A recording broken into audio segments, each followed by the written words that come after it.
Hey everyone, Rawdawg Rory here with Answers from the Bin. And today I'm going to be answering some questions from some of my YouTube homies out there. And the first one is, would love ideas on how to be raw when the rest of the family isn't. Now this can be really tricky, especially depending on what your role in the family is. Are you the person that prepares the food? Because often I am. And that can be really tricky, and I totally understand it. If you are in that situation, let's start out with this one. Let's assume that and start out with this solution, because this is what I had to deal with.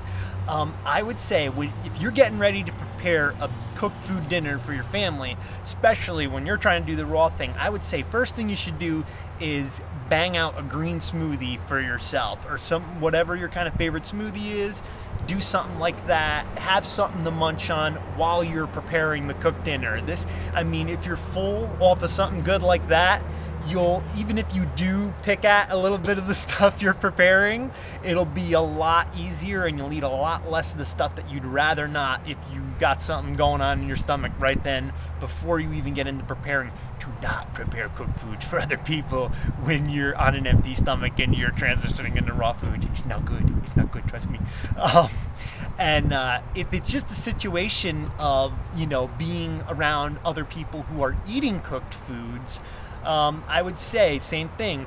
If you have little things on hand, little raw eats, whether it be fruits that you enjoy, little prepared things, raw energy bars that you want to prepare, little simple things, snacks around the house, because I know that can be really tricky. Even from time to time, I find as far along as I've come in my raw journey, if I'm hanging around with people that are eating a lot of the foods that I used to enjoy, it's going to make me hungry. And even if it's not going to make me hungry enough at this point where I'm like, all right, screw it, I'm going to eat that stuff. But I still get the munchies when I'm around people eating a bunch of delicious food. So in that case, I like to have on me, if I know I'm going to be in those situations, some kind of raw food bar or fruits or a good smoothie, something that's going to assuage that appetite. And that's another awesome trick, is always have stuff that you love that's raw around. And another thing to focus on if you're, facing pressure because you're in a family full of people who are just saying, no, we're not going to do that, we're all doing the cooked food thing, you want to do that, that's your thing, then I would say focus on that. It's your thing. You're doing it. You're getting raw because you want to get raw, and it's fun, and you're looking forward to the benefits you may receive from it. You're enjoying the learning process. Focus on all the good things about it, and remember that you're doing this for you. This is your thing.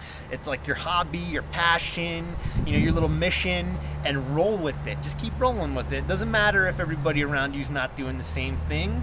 It's cool that you are doing it, and that's what you need to focus on. And who knows, man, along the way, you start preparing some delicious raw dishes, you might inspire the people in your family to give them a try, and who knows, they like it, then you might be preparing more of that kind of stuff. Or hey, who knows, maybe long down the road they might make some stuff like that, and it's just a good way to go about it. Just be positive, focus on the reasons you're doing it, and stay psyched up about it for the reasons you're doing it for you. So rock on with that. And someone else from YouTube asks, how do you be raw on a budget? Now that can be a really tricky thing depending on where you're going at it from. If you're going into raw food as in like the whole, boom, I got to get right in the superfoods route, or messing with stuff like that, or going with really complex ingredients and exotic ingredients, and making that the focus rather than on just transitioning from less healthy eats to healthier eats, then that could be really pricey. There are a lot of expensive supplements out there, and when I first went raw, I didn't really mess with anything like that. I looked around for what I could find in my area for decent prices, from local farmers markets sometimes, from farm stands, from local grocery stores. Any grocery store, any food store I seen, I would go in, check it out, even if it's a place I'd never been to before, and just scope out what do they got. What do they got for dried fruits? What do they got for raw nuts and seeds?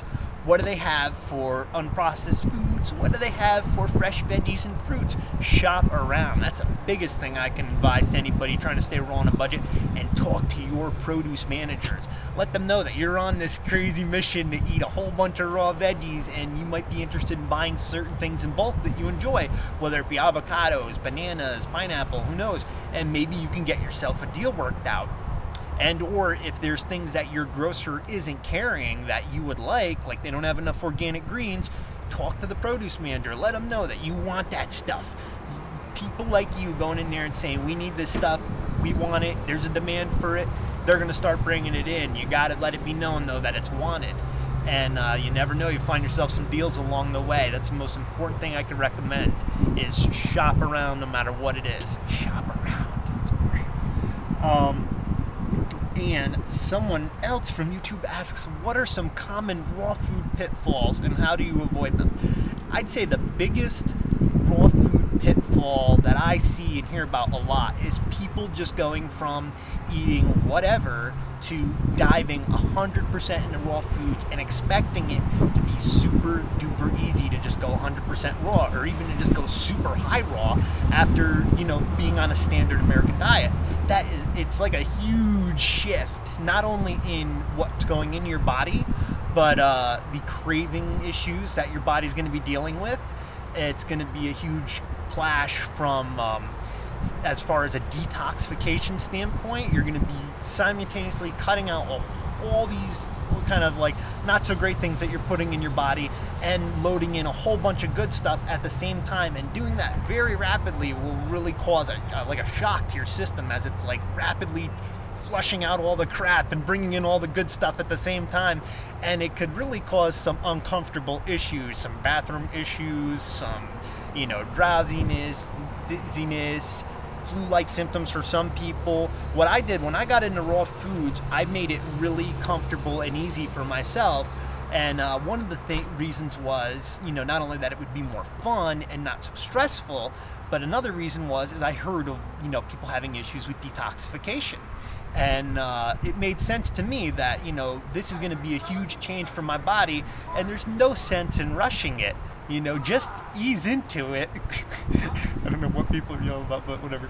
Just ease into it and let your body gradually adjust to the changes you're making. Another thing is, and I've addressed this in posts on my website, which I think you should check out at www.rawdawg.com, is the fact that your digestion needs to build up as you're working on adding more raw foods to it.